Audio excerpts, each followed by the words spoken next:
Right, so in this video here, I'm going to explain what hexadecimal is, why we use it, and how to convert to decimal, convert to hexadecimal from decimal, and convert to binary from hexadecimal. So, why do we use hexadecimal? Well, the reason is this. It's an easy way to represent 4 bits of information. So as you can see here, this is the system we use with 10 digits, 0 to 9. But if we only use them and a single digit, we can only go up to number 9 with 4 bits. But 4 bits can actually go up to number 15. So when people were trying to show binary back in the day, before, they would either have to write 8 zeros and 1s, but they wanted a way that they could write it much simpler. So someone invented hexadecimal, and it allows you to represent 2 bytes with just 2 digits. So like F6 could represent, one whole byte of information. The first letter, F, would be 1111, so that's the left, so that would actually be this in binary. We're going to go through this in more detail later. And then the 6 would be 0110. So that was representing that number in binary, and it's a lot simpler. Now people could say, why don't you just write 15, yeah, and then 6. But the problem is here, is that 56, is it 1, 5, and then 6? Is it a 1, a 5, and a 6? So this could be 001 for the 1, it could be 0101 for the 5, and it could be 0110 for the 6, so we don't know. So the whole point was with hexadecimal was to keep it so they were nearly always drawn in pairs, like this. So you use them in pairs, and then they can represent 1 byte with just 2 digits. So even if the first digit is 0000, and so you don't normally write 07 for 7, but in binary you would. In a hexadecimal, sorry, you would, because that way you 100% know that represents 1 byte of information. So they're always used in pairs. They're basically just an easier way to show a byte. Anyway, so how do I convert from 5F into our number system? Well, this is our number system here. For 2 digits, we have a units column. Going back to primary school here. We have a units column worth 1, and we have a tens column worth 10. Now, because we have a 10-digit system, when you go to the left, this multiplies by 10. And then when you go to the left again, it multiplies by 10. So the next column's worth 100, and so on and so forth. Okay, that's our number system. So that's 76. Now 7 times 10 for 70, plus 6 times 1 is 6. That would be 76. So hexadecimal works similar, but with their number system. And because their number system has 16 digits, then it's multiplied by 16 each time it goes over to left. So you always start on 1. This is times 16. And this would be times 16 again, which would be 256. But like I say, they're only ever used in pairs, and you won't get that in the exam. So don't worry about carrying on. They're always just used in pairs like this. So 1 and 16. So how does it work? Well, let's take the one we've got here, 5F. I'll line them up in a sec. Right. So 5 times 16. So quick math tells me that's 50 plus 30. So that's 80. Okay, so 5 times 16 is 80. And then this column's always just worth what it is. And F times 1, and F, as you can see down here, is 15. So that's 15. So we add those together. And so this number would be 95. Okay, so it's 5 times 16 plus 15, because 15 is F. So let's try the next one. The next one is B4 on the list. So we'll do B4. So we don't always need to draw out the column, so we know it's B times 16 and then plus 4, because the second one's only worth 1. So this column's, the left column's times 16, the right column's just worth itself. So B times 16, well, B is 11, so 176, because 10 times 16, 160, plus 16. And then obviously 4 is just 4 times 1. I mean, I suppose you could put the times 1 if you wanted, but it's kind of pointless because we all know that times in 1 doesn't do anything. So there we go. So hopefully you can work out the answer there. It'd be 180. So I'm going to do one more, and then I'm going to get you to do the rest of the sheet while I pause the video. So last one is AA. Okay, so that's A times 16. A times 1, if you really want to do that. I'm going to line these up because I'm fussy. So A is 10. This is the easiest one of all. A is 10, so 10 times 16 is 160. 10 times 1 is 10. and then that ends up being 170. So that's AA. So just remember that the left column's times 16 and the right column's just worth itself. It's just the same as our math system. A lot of students really struggle with this, but personally I think it just makes common sense. You know that ours is 10 times because we have 10 digits. This one is 16 times because they have 16 digits. And even though it doesn't go up to 16, which a lot of kids get confused by, neither does ours. Ours stops at 9. 0, 1, 2, 3, 4, 5, 6, 7, 8, 9. Use 2 digits for 10. Okay, it's called a 10-digit system, not because it goes up to 10, because it has 10 digits, because you're forgetting to include naught.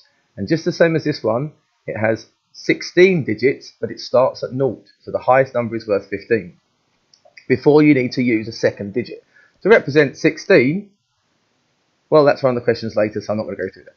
So, pause the video now, and then go on to do the rest of the D, E, F, G, and H on the sheet, converting to decimal. Right, now we're going to convert to hexadecimal. This is slightly more difficult because you have to do more mathematics, and let's hope I don't make a mistake. So the first one is 55. So basically, you have to find out how many times 16 goes into 55. So essentially, it's 55 divided by 16. And then whatever the remainder is will be the second column. Okay, now, I know that you might want to, if you really want to, do your 16 times table out like this.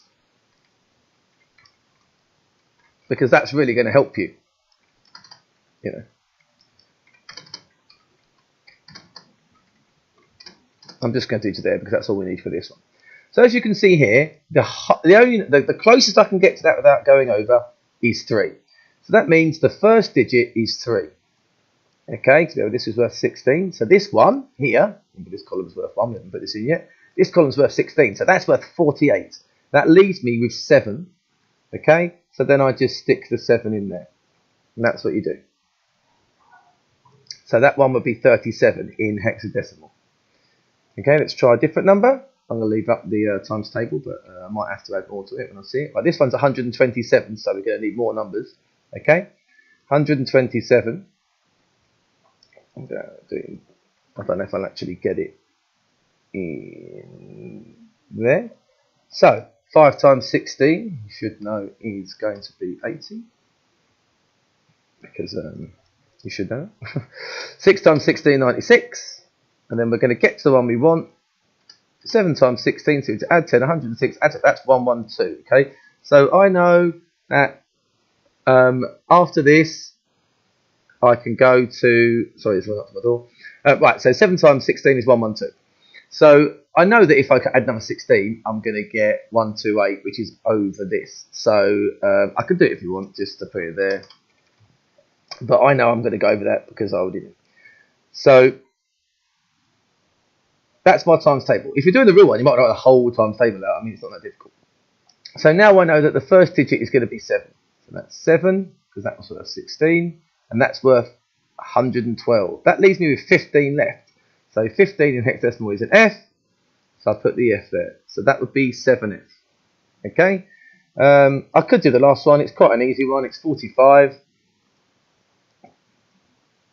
So 45. So that's the highest number that goes into it. So it's 2. And then I'm left with 13 to get to there. I look for 13. And that's D. Done. Bang. So 2 times 16 is 32. Plus 13 is 45. There we go, 2D. Now, I'm going to stop the video. You could do the last D, E, F, G, and H, and then I'm going to do the last one, which actually is quite easy.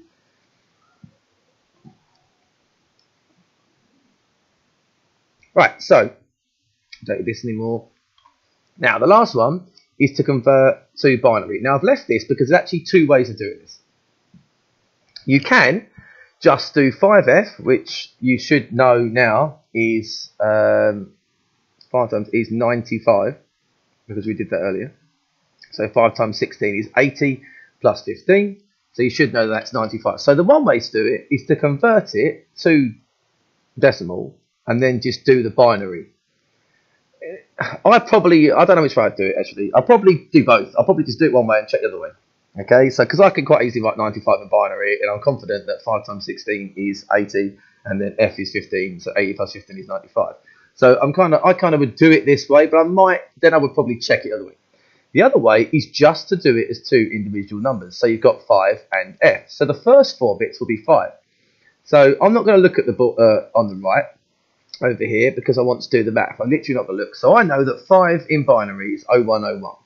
Okay? Because this column's worth 1, this is worth 2, this is worth 4. If you don't know that, then you need to be revising my binary videos and binary worksheets. So that's my 5, okay? I also know that F is 15. I know that F is the highest number in hexadecimal, and I know it represents 4 bits. So F is always going to be 1111, okay? But F is 15, and 4 bits 15. So that is actually going to be 95. Anyway, now that's easier to do in theory, as long as you know 5 is 0101. You know, as long as you know these characters. You could learn this list, but it seems pointless because these are quite easy to convert. You could then check it if you want. So obviously this is worth 1, 2, 4, 8, 16 and 64. So we've got a 64 there. Here. 1, 2, 4, 8, 16, 32. So we've got a 16, an 8, a 4, a 2 and a 1. So that's a 16 there. So that's that, and that is 80, 88, 92, 94, 95. So I can check it. There we go. I've checked it. So I don't know which method I prefer. I mean, realistically, I suppose I'm quicker doing that. So maybe that is better because speed is the one that matters. But I'll probably still check it, especially if I had time at the end of an exam. So let's do another one. The next one is 127. No, it's not. It's B4. So B4. So that's 176. That's 180 because 16 times B is 176 and 4 is 4. So that's 180. So that might be more difficult, I suppose, to do it just by knowing the binary. You have to do 180. So maybe that is easier. So I'll put B4 back up. Oh, I've deleted B4, so I'll just have to rewrite. So let's go B4. So B is 11. So 11 in binary is 1011. I think. Yeah, double check. And then 4 is very easy. It is just 0100. And that is B4. And that is why people use hexadecimal. Because it's quite easy to convert back and forth between the numbers without doing it. And the reason that works is because this number, right, is worth 16 times this number. And if you think about it, this is worth 1, 2, 4, 8, 16, 32, oh god, I'm doing very small things here, 64 and 128. Right, now, this one is 16 and that's 1. So this one is worth 16 times that one. That's 32 and that's worth 2. 2 times 16 is 32. So you can see that each of these digits, this one is worth 16 times more than this one. And that's the same as, our math, but 10 more. So hopefully you can convert the last two to binary. Probably best to use this method here, but then I probably would check it after. So this number was supposed to be 180. So I'd then check that it's 128 plus 32 is 160, 176, 180. There you go. And also you can check each block because that should add up to 176 and that should add up to 4. So it's quite easy to work that out. Okay, off you go.